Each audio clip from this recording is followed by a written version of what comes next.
అందరికీ నమస్కారం. నేను మీ మహేష్‌ని. దేశవాళీలో అత్యంత ప్రాముఖ్యత పొందినటువంటి నల్ల బియ్యం, కాలబట్టి బియ్యాన్ని నేను పండించి అమ్మడం జరుగుతుంది. కావాల్సిన వారు సంప్రదించగలరు. నేను ఈరోజు దోస చేయడం జరుగుతుంది.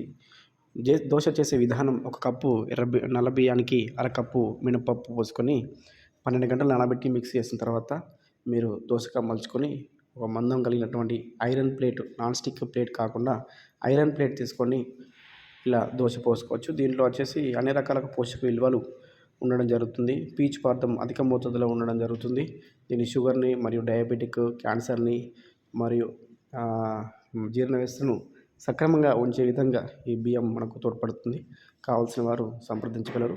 అదేవిధంగా అన్నంగా కూడా చేసుకోవచ్చు. ఒక గ్లాస్ బియ్యానికి 5 కప్పుల నీళ్లు పోసి 6-8 గంటలు నానబెట్టిన తర్వాత ఆ నానబెట్టిన నీటితోటే బియ్యంగా అన్నం వండుకోవచ్చు. వీటిలో అన్ని రకాల పోషక విలువలు ఉంటాయి కావున ఆరోగ్యానికి చాలా మేలు చేస్తుంది. కావాల్సిన వారు సంప్రదించగలరు. Thank you. జై హింద్, జై జవాన్, జై కిసాన్.